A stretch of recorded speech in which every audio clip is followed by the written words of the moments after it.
Good morning बच्चों and most welcome to another lecture of differentiation. बच्चों Hindi medium के batch में हम लोगों ने डिफरेंशिएशन में चेन रूल पे अच्छे से महारत हासिल कर लिया था और चेन रूल की क्वेश्चंस हम लोगों ने कर ली थी। मैंने आपको बोला भी था कि आप एक्सरसाइज अपना करिए और आपने एक्सरसाइज किया, कुछ लोगों ने क्वेश्चंस पूछा, मैंने जवाब भी दे दिया। अब आप बात करने जा रहे हैं नेक्स्ट एक्सरसाइज की। बट अगला जो एक्सरसाइज है वो है डिफरेंशिएशन बाय ट्रिग्नोमेट्रिक सब्स्टिट्यूशन, यानी आपको x के जगह पे यानी वेरिएबल के जगह पे कोई सा भी एक ट्रिग्नोमेट्रिक रेशियो लाना है और उसको वहां पे रख देना है और तब डिफरेंशिएट करना है। तो ये चीज आपको थोड़ा तब क्लियर होगा जब हम लोग थोड़े और डिफरेंशिएशन में माहिर हो जाएंगे। तो हम इस एक्सरसाइज को अभी स्किप करते हैं। अभी हम तीसरे एक्सरसाइज के कॉन्सेप्ट पे आते हैं जो है डिफरेंशिएशन ऑफ इम्प्लिसिट फंक्शन।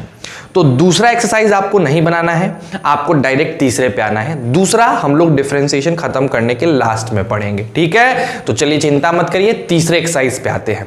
तीसरे एक्सरसाइज का टॉपिक है डिफरेंशिएशन ऑफ इम्प्लिसिट फंक्शन, ठीक है बच्चों।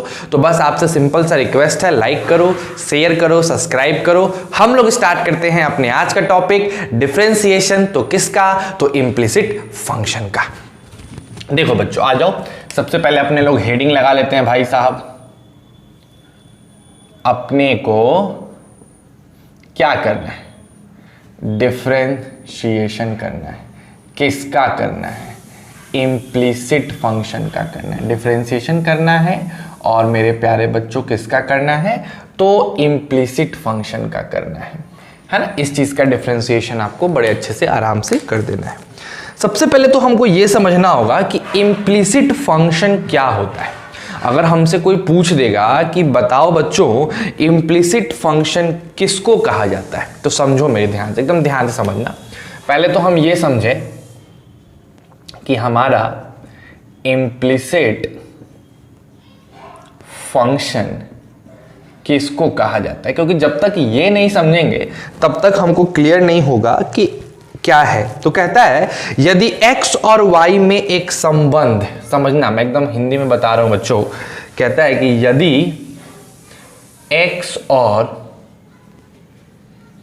y में एक संबंध, संबंध समझते हो ना, x और y में अगर एक संबंध इस प्रकार है, इस प्रकार है कि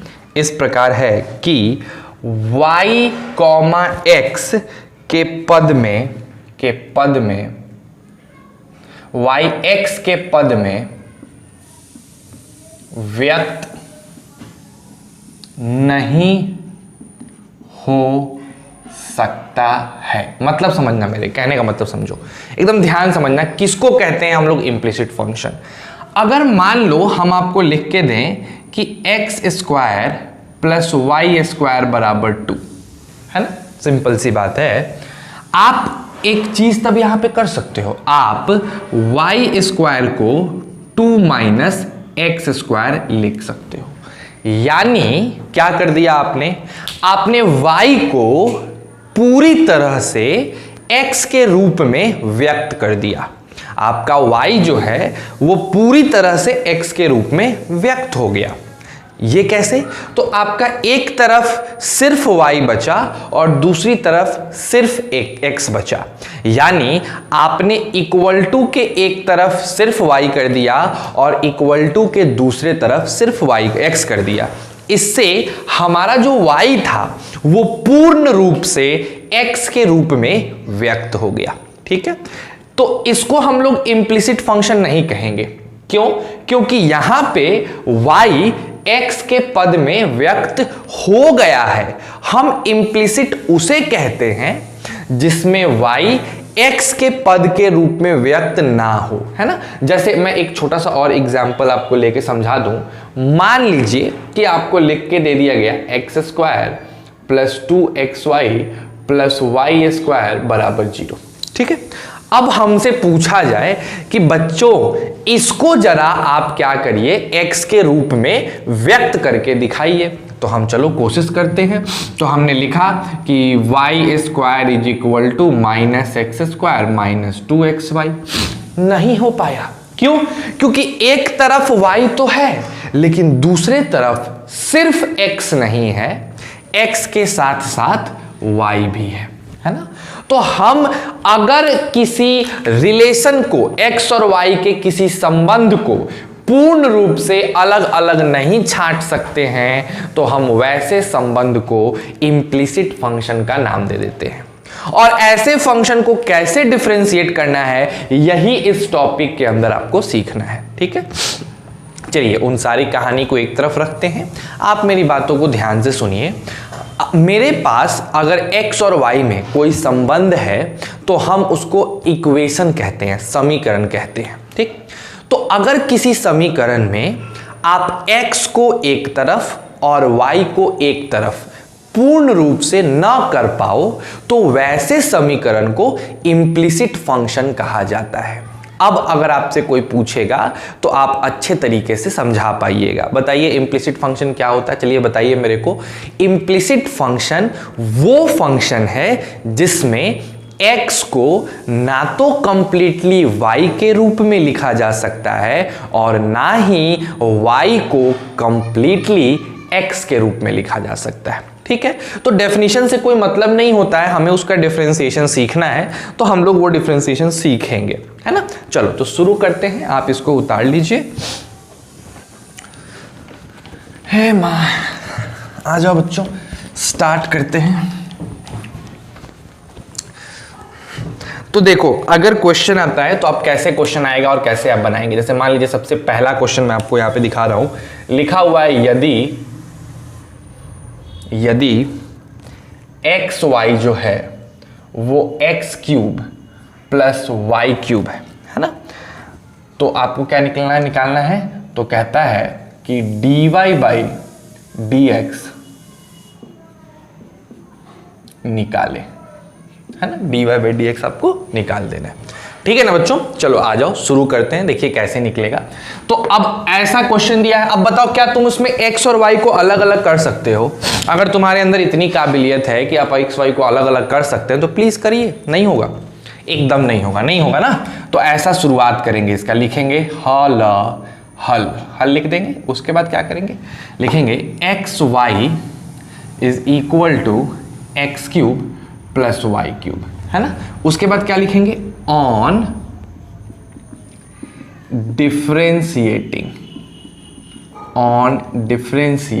किधर बच्चों, तो दोनों तरफ, बोथ साइड, दोनों ही तरफ डिफरेंशिएट कर दो। तो कैसे लिखोगे बताओ, ऐसे डी एक्स वाई का डिफरेंशिएशन एक्स के। कभी भी इंप्लिसिट फंक्शन में दोनों ही तरफ डिफरेंशिएट करते हैं, तो एक्स वाई का डिफरेंशिएशन एक्स के रिस्पेक्ट में, उसके बाद मेरे प्यारे बच्चों x cube plus y cube का डिफरेंशिएशन फिर से एक्स के रिस्पेक्ट में। ठीक है, ये वाली चीजें तो आ गई हमारे पास, समझ में आ रही है ना बात को। अब क्या करेंगे बताओ, अब क्या करेंगे, अब क्या करो, जैसे ये तुम्हें दिख रहा है इसमें ये प्रोडक्ट रूल लगेगा ना, तो प्रोडक्ट रूल लगेगा क्योंकि दो चीज गुना में है, तो एक्स को बाहर निकाल लो और उसके बाद आप क्या करेंगे, आप वाई को डिफरेंशिएट कर देंगे। फिर क्या करेंगे, वाई को बाहर निकालेंगे और एक्स को डिफरेंशिएट कर देंगे, है ना। यहां बताइए, यहां एक्स क्यूब का डिफरेंशिएशन एक्स के रिस्पेक्ट में और फिर वाई क्यूब का डिफरेंशिएशन एक्स के रिस्पेक्ट में। ठीक है ना बच्चों। चलिए अब अगर हम उधर की बात करें, इधर वाले को देखें, तो x तो ऐसा ही बाहर निकला है और dy बाई डी एक्स तो खैर dy बाई डी एक्स ही होगा क्योंकि यही तो निकालना है, प्लस y लिख देंगे और dx बाई डी एक्स 1 हो जाएगा।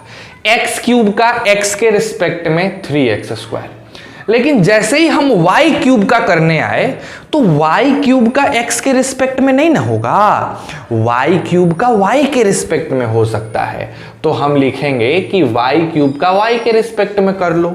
लेकिन अगर हमने अपने मन से dy लगाया तो यहां पे भी तो dy लगाएंगे और तब ना x लिखेंगे तो कटेगा, तो ठीक है, तो हमारे पास आ गया x dy by D x plus y और यहाँ हो गया 3x² प्लस वाई क्यूब का y के रिस्पेक्ट में 3y² हो जाएगा और यहाँ मेरे प्यारे बच्चों हो जाएगा dy/dx। अब आपको क्या करना है, इसको एक तरफ लाना है dy/dx वाले को, और जो दूसरा है उसको अलग लेके जाना है। तो देखिए लेके आइए, तो y माइनस 3x² एक तरफ हो गया और 3y² dy/dx minus x dy/dx एक तरफ हो गया। ठीक है ना बच्चों। तो देखो y माइनस 3x² यहां से अगर आप dy/dx कॉमन ले लेते हैं तो 3y² माइनस x हो जाएगा। ये चीज इधर आके डिवाइड होगी तो y minus 3x² divided by 3y² minus x, ये किसके बराबर हो जाएगा, आपके dy/dx के बराबर। तो बताओ आपका वैल्यू आ गया है ना। तो कभी भी अगर इम्प्लिसिट फंक्शन का डिफरेंशिएशन करना है तो आपको इसी प्रोसेस को स्टेप बाय स्टेप करना पड़ेगा। ये पहला क्वेश्चन था, इसका स्क्रीनशॉट लेके जल्दी से उतारिए, हम लोग आगे के क्वेश्चन पे भी बढ़ना स्टार्ट करते हैं। ठीक है, चलिए ये पहला क्वेश्चन था बच्चों आपका। अगर हम आपके बुक की बात करें तो आपके बुक में टोटल जो एग्जाम्पल दिया हुआ है इम्प्लिसिट फंक्शन से रिलेटेड, हम कोशिश करेंगे कि वो सारे एग्जाम्पल्स करवा दें और आपको होमवर्क भी कुछ दे दें। तो आज का मेन मुद्दा इम्प्लिसिट फंक्शन है और उस पर बेस्ड क्वेश्चंस हैं, समझ रहे हो बात को। अच्छा एक और चीज़ मैं आप लोगों को बता रहा हूँ, देखो ऐसा है कि आप लोगों की जो वीडियो है ना बच्चों, मैं बार बार ये समझा रहा हूँ, आप लोगों का जो बिहार बोर्ड का वीडियो है वो थोड़ा सा लेट हो जाता है, या फिर तुम कह सकते हो कि सप्ताह में 2 ही वीडियो 3 ही वीडियो आ पाते हैं, रेगुलर वीडियो नहीं आ पाता है ना। तो उसके पीछे बहुत बड़ा रीज़न है कि एक तो रीज़न है कि आपको डिफरेंस हो, बात समझो, मेरे कहने का मतलब समझो। क्या होता है कि अगर बच्चे स्मार्ट होते हैं, मेरे कहने का मतलब समझना क्या कहना चाहता हूँ मैं, अगर आप लोग काफ़ी अच्छे लेवल पे होते, मतलब आप लोग स्मार्ट होते, स्मार्ट कहने का मतलब काफ़ी ज़्यादा बढ़िया होते, मैं नहीं कह रहा हूँ तुम बुरे हो, तुम अच्छे हो, लेकिन सच्चाई ये है कि आपको समझाने के लिए बहुत लो लेवल पे जाना पड़ता है ना। सबसे सिंपल बात है, जो कि बुरी बात नहीं है, अच्छी बात है, जरूरी नहीं है कि सबको हाई लेवल से समझ में आए, बट मेरे कहने का मतलब ये है कि अब समझो कि एक ही टॉपिक को मैंने डिफरेंशिएशन इंग्लिश मीडियम में बताया, ठीक है, और देखो ऐसा कुछ नहीं है कि मैं यहाँ पे हिंदी में कुछ चीज़ें कर दे रहा हूँ, नहीं, जो चीज़ें मैं यहाँ लिख रहा हूँ बच्चों, सेम चीज़ मैं बार बार तुम्हें बताता हूँ, सेम चीज़, एग्जैक्टली सेम चीज़ आपके इंग्लिश मीडियम के भी बैच में होता है। बताओ इंग्लिश मीडियम के बैच में डिफरेंशिएशन ख़त्म हो चुका है, उन लोगों का HOD भी ख़त्म हो चुका है, उन लोगों का इंक्रीजिंग डिक्रीजिंग भी आज ख़त्म हो जाएगा। तो काफ़ी अच्छे लेवल पे हैं वो लोग, जैसे तुम लोग अच्छे लेवल पे पहले थे, अभी थोड़ा सा पीछे हो गए हो, वो लोग अब आगे हो गए, तुम लोग थोड़े से पीछे हो गए हो। क्यों पीछे हो गए? बिकॉज वीडियो आ नहीं पा रहा है कंसिस्टेंसी के साथ। तो मेरी भी मजबूरी समझने की कोशिश करो, वही सेम क्वेश्चन, वही सेम चीज़, वही सब कुछ सेम, मुझे डबल टाइम करना पड़ रहा है। अगर क्लास में करने की बात होती तो वो एक अलग चीज़ होता है, बिकॉज क्लास में आप होते हो, फिजिकल इंटरेक्शन होता है, तो हम लोग फिजिकली बात करते हैं, तो वो चीज़ उतना बर्डन नहीं लगता है। ऐसा क्या हो रहा है ना कि तुम्हारे क्लास का वीडियो बनाना एक बर्डन हो जाता है। मैं जिस दिन तुम्हारा वीडियो बनाता हूँ उस दिन उन लोग का वीडियो नहीं बना पाता हूँ, जिस दिन उन लोग का बना पाता हूँ उस दिन तुम लोग का नहीं। तो एक बर्डन टाइप से हो गया है, और जब बर्डन करके पढ़ाएंगे तो फिर मज़ा नहीं आएगा, समझो मेरी बात को। तो इसीलिए मैं आप लोग को बार बार बोल रहा हूं कि आप जाके इंग्लिश मीडियम वाले ही वीडियोस को देखो। आप डिफरेंशिएशन में जो मैंने अलग अलग इम्प्लिसिट, जाके देखना इम्प्लिसिट फंक्शन का वीडियो, उसमें जाके देखो, मैंने बहुत से उसमें क्वेश्चंस कराए हैं, बहुत से एग्जांपल्स दिए हैं, बहुत सा होमवर्क दिया है। और रही बात आपके केसी सिन्हा के बुक की, तो मैं उसका होमवर्क आप लोग को व्हाट्सएप पे भेज दूंगा कि हाँ तुम हमसे, एक बार मैं तुम लोग का एक ग्रुप बना दिया है, उस ग्रुप में मैं भेज दूंगा कि ये क्वेश्चन इम्प्लिसिट फंक्शन से तुम कर लो, तो तुम वहां जाके वीडियो देख लो, ज़्यादा बेहतर होगा। अब इस चीज़ के में लगे रहोगे तो थोड़ा तो लेट होगा बच्चों, गारंटेड लेट होना है, ठीक। दूसरी चीज़, तुम लोग बोलते हो कि सर जूम आईडी पे पढ़ा दो। मेरे भाई जूम आईडी पे तुम पढ़ के देख लो एक बार, तभी तुमको संतावना होगा। तुम जूम आईडी पे पढ़ोगे, गारंटी बता रहे हैं, कुछ नहीं समझ में आने वाला है। यार ये हिंदी और इंग्लिश नहीं ना है, ये मैथ्स है।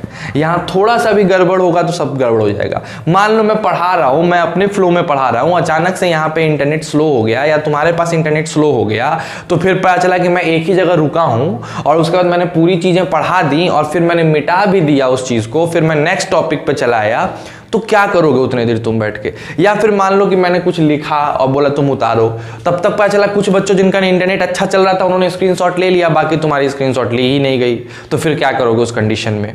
फिर मैं दोबारा बताऊंगा उस चीज़ को? नहीं ना, मैं तो सुन भी नहीं पाऊंगा। तो क्या फायदा यार जूम आईडी पे पढ़ाने का? कोई मतलब नहीं बनता। पता नहीं कहाँ से तुम लोग आइडियाज़ लेके आते हो, क्या सोचते हो, मुझे नहीं समझ में आता है। सिंपल बात है। तो मैं बार बार तुम लोग को बोल रहा हूँ, कुछ बच्चे हैं जो देखते हैं। तुम रोहित का बात ले लो, तुम दिलीप का कॉन्सेप्ट ले लो, देखो वो लोग जाके देखते हैं कि नहीं इंग्लिश मीडियम के वीडियो को, वो लोग देख रहे हैं इंग्लिश मीडियम के वीडियो को, उससे क्वेश्चंस बना रहे हैं, उनसे बन रहा है। जो नहीं दिक्कत है हमसे पूछो ना, हम नहीं बताए तब ना।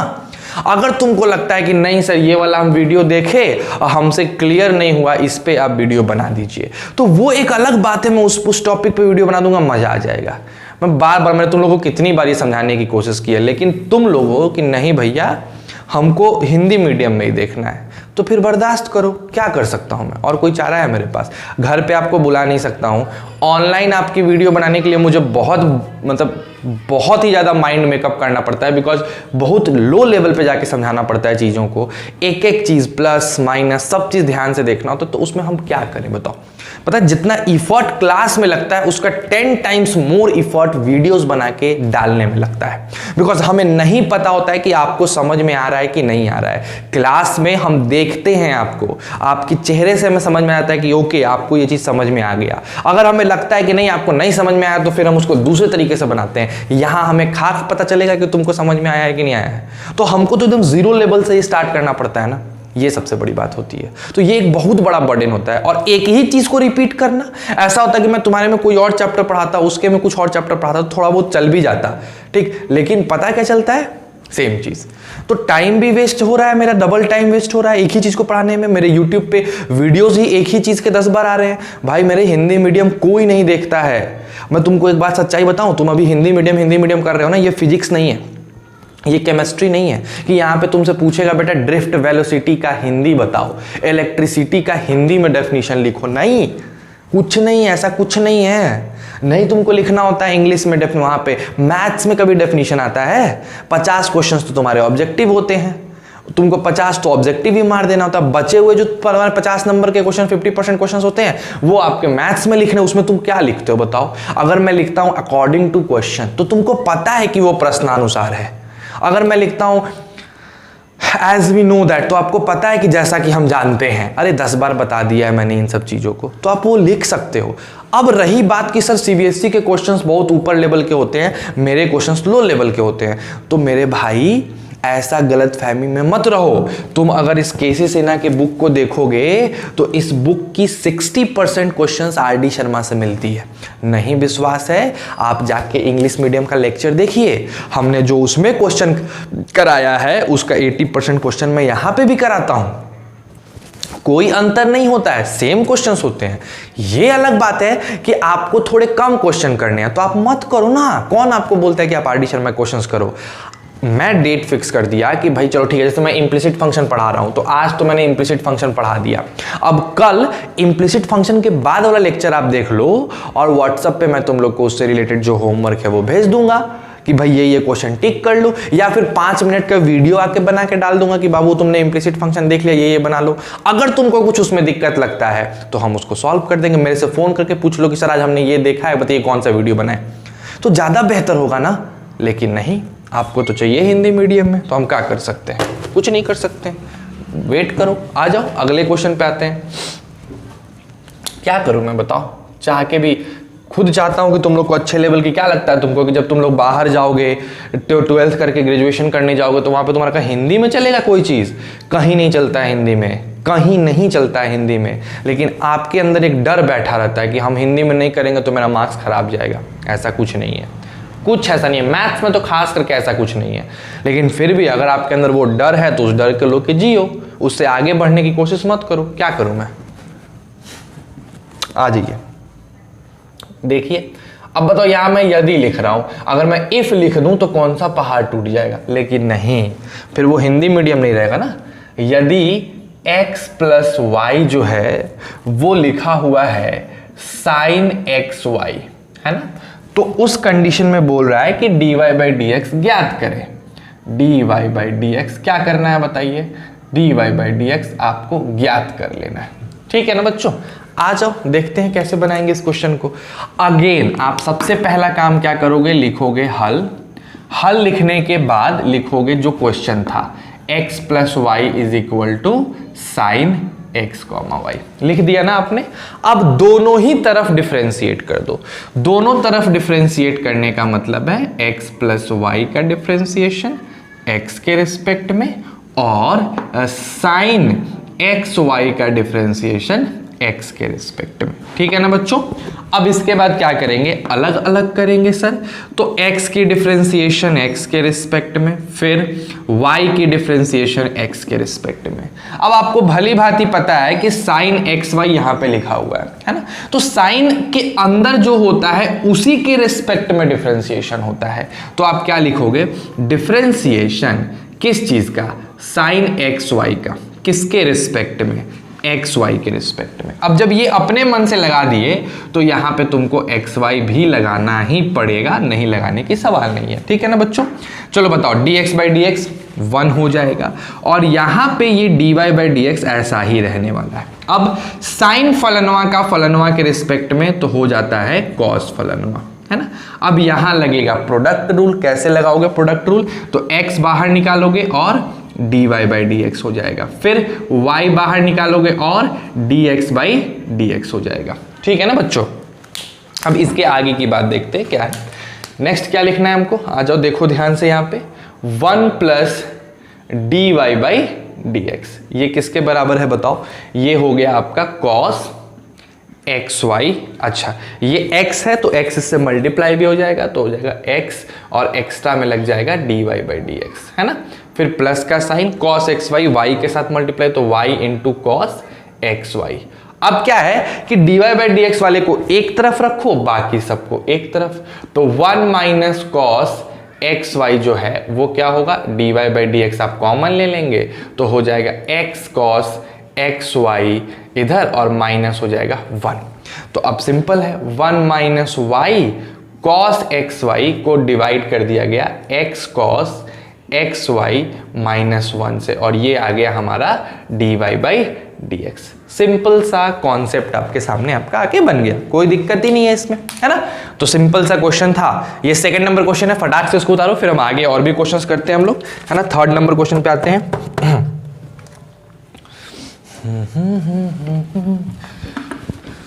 ये सब इम्प्लिसिट फंक्शन से रिलेटेड क्वेश्चंस हैं सारे के सारे, और मैं फिर तुम लोग को बोल रहा हूँ प्लीज एक बार यार कोशिश करो तुम लोग, नहीं तो फिर पीछे रह जाओगे, तो बड़ा बुरा स्थिति है।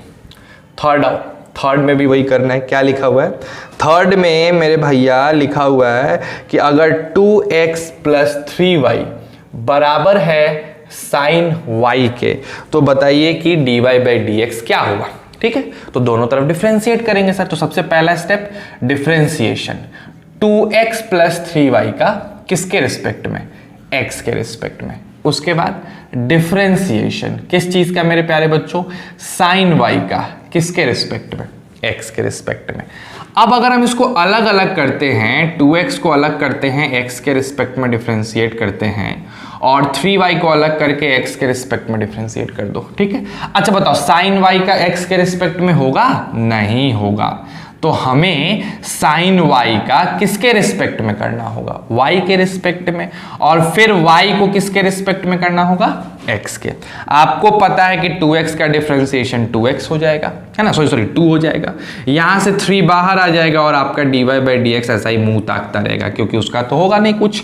साइन y का डिफरेंशिएशन cos y हो जाएगा और एक्स्ट्रा में dy बाई डी एक्स मुंह ताकते रहेगा, यानी अल्टीमेटली 2, और उधर की तरफ अगर हम ले जाएं तो cos y dy by D X है minus 3 dy by D X है ना। तो हमारे पास बहुत ही सिंपल तरीके से अगर देखो मेरे प्यारे बच्चों, तो आ गया 2 इज इक्वल टू, यहां से हम क्या कॉमन निकाल लेंगे, dy बाई डी एक्स, तो क्या हो जाएगा cos y माइनस 3। तो हम यहाँ पे लिख देंगे कि भाई साहब जो dy बाई डी एक्स है वो हो गया 2 divided by cos y minus 3। हमारा आंसर हमारे सामने है। ये हमारा थर्ड नंबर क्वेश्चन हो गया इम्प्लिसिट फंक्शन का, ठीक है। इसी तरीके से फोर्थ नंबर क्वेश्चन भी देख लो, अभी जगह है, जब वो जगह कम हो जाएगा तब आप उतारिएगा। फोर्थ नंबर क्वेश्चन ये है, इसको भी आपको बनाना है। Sine square x plus cos square y बराबर 1। आपको इसको डिफरेंशिएट करना है। आपको भली भांति पता है दोनों तरफ डिफरेंशिएट करेंगे तो डिफरेंशिएशन किस चीज़ का मेरे प्यारे बच्चों, साइन स्क्वायर एक्स प्लस किस चीज़ का, कॉस स्क्वायर वाई का, किसके रिस्पेक्ट में, एक्स, और यहाँ 1 का डिफरेंशिएशन एक्स के रिस्पेक्ट में, है ना, कोई प्रॉब्लम ही नहीं आएगी। जब आप इसको डिफरेंशिएट करेंगे तो साइन स्क्वायर एक्स का हो जाएगा 2 sine x into cos x, अब इतना तो आपके पास दिमाग होना चाहिए, और कॉस स्क्वायर वाई का हो जाएगा 2 कॉस वाई, और उसके बाद फिर साइन वाई होगा तो यहाँ पे लग जाएगा मेरे प्यारे बच्चों माइनस, और यहाँ 0 हो जाएगा, है ना, और एक्स्ट्रा में एक सॉरी इधर हमने वाई के रिस्पेक्ट में किया ना, तो एक्स्ट्रा में यहाँ पे dy बाई डी एक्स लगेगा और यहाँ 0 हो जाएगा। ठीक, अब दोनों ही टर्म उधर चले जाएंगे तो हो जाएगा इधर 2 sine x into cos y is equal to 2 cos y into sine y, और एक्स्ट्रा में लग जाएगा dy बाई डी एक्स। ये वैल्यू आपको पता है कि ये दोनों ऐसे ऐसे कटेंगे, या कॉस एक्स होगा ना, कॉस एक्स, तो सिंपल देखो तो तुम्हारे पास आ गया sign 2x divided by sine 2y, और ये हो गया हमारा dy बाई डी एक्स। ठीक है ना बच्चों, तो बस ऐसे कर करके कुछ क्वेश्चंस हैं, मैं आपको कुछ क्वेश्चंस आपके बुक से ही होमवर्क दे रहा हूं, आपको बस वो क्वेश्चंस बना लेने हैं, है ना, और कुछ क्वेश्चंस है, ज़्यादा नहीं है, इम्प्लिसिट फंक्शन पे ये कुछ क्वेश्चंस है। अच्छा, कुछ क्वेश्चंस अभी आपके डिस्क्रिप्शन बॉक्स में मिल जाएगा, इसको उतार लो। ऐसा ही जो कुछ क्वेश्चंस है आपको आपके डिस्क्रिप्शन बॉक्स में मिल जाएगा, मैं आरडी शर्मा से छांट के रखा हूँ क्वेश्चंस को, तो वो क्वेश्चंस भी आप बना लेंगे, काफ़ी इंपॉर्टेंट क्वेश्चंस हैं, है ना। तो ये होमवर्क है, कुछ उतारिए और इसको बना के मेरे को भेजिएगा। पहला होमवर्क x3, या फिर मैं लिख देता हूँ ना, एग्जाम्पल नंबर 3 11.42, है ना, पेज नंबर 11.42 का एग्जाम्पल नंबर 3 पूरा कर लेना है आपको। उसके बाद आप एग्जाम्पल नंबर 4 भी करेंगे इसी 11.43 का, फिर आप एग्जाम्पल नंबर 5 भी करेंगे, 6 भी करिएगा, 6 तक आप कर सकते हैं, एग्जाम्पल नंबर 6 तक में कोई दिक्कत नहीं है। फिर 7th के बाद आपसे नहीं होगा, है ना, 8th आप कर सकते हैं, 8th वाला एग्जाम्पल करिएगा, डाउट होना चाहिए आपको 8th, लेकिन मैं बताऊंगा फिर डाउट होगा तो। फिर 8th के बाद आप 9th नंबर एग्जाम्पल भी कर सकते हैं, उसके 10वां नहीं होगा आपसे, 10वां अलग के कॉन्सेप्ट पे बेस्ड है। 11वां नंबर आप क्वेश्चन कर सकते हैं, 12वां छोड़ दीजिएगा, 12वां अलग कॉन्सेप्ट पे बेस्ड है। और उसके बाद एक्सरसाइज में चले आइएगा, है ना, एक्सरसाइज 11.3 में पहला नंबर क्वेश्चन पूरा, दूसरा नंबर पूरा, तीसरा नंबर पूरा कर सकते हैं आप, चौथा नंबर भी पूरा कर सकते हैं, 5वां भी बना सकते हैं। तो आप इतने क्वेश्चंस एक बार अटेम्प्ट कर सकते हैं 11.3 तक के। ठीक, तो इतने क्वेश्चंस को आप अटेम्प्ट करिए, ये काफ़ी है। मैं अभी आरडी शर्मा से आपको होमवर्क नहीं देने वाला हूँ, बिकॉज इतना काफ़ी है। मुझे लगा था कि कम क्वेश्चन होगा, लेकिन आपके में काफ़ी क्वेश्चन बुक में दिया हुआ है, काफ़ी क्वेश्चंस है, और मैक्सिमम क्वेश्चन तो आरडी शर्मा के ही हैं। तो इस क्वेश्चन को पेज नंबर 11.42 का ये सब एग्जाम्पल्स आप अटेम्प्ट कर लो, एक्सरसाइज 11.3 का ये सब क्वेश्चन अटेम्प्ट कर लो, और कल सुबह 10 बजे तक, सिंपल सी बात है भाई, कल सुबह 10 बजे तक हमको ये होमवर्क बना हुआ चाहिए। जैसे ही तुम 10 बजे भेजोगे, हमको उसके बाद डाउट भेज देना, ठीक है। जो भी डाउट होंगे 11 बजे, क्योंकि मैं तुम्हारी वीडियो शूट करूंगा, उससे लेट करोगे तुम्हारा डाउट काउंट नहीं होगा, फिर हम आगे बढ़ जाएंगे, ठीक है। क्योंकि देखो अब एक दिन का ही चैप्टर है, बहुत छोटी छोटी बातें हैं, चेन रूल तक ही टाइम लगना था, इसके बाद टाइम नहीं लगना है। तो आप यहां तक करिए, 10 बजे तक मेरे को ये सब पूरा करके भेज दो आज रात भर में।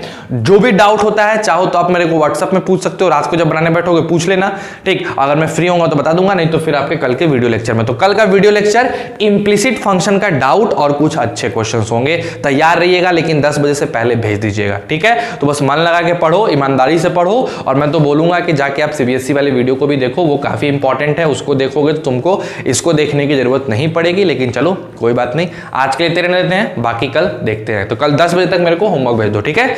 खुश रहो, पूरे फैमिली को खुश रखो, and at last stay safe and stay healthy.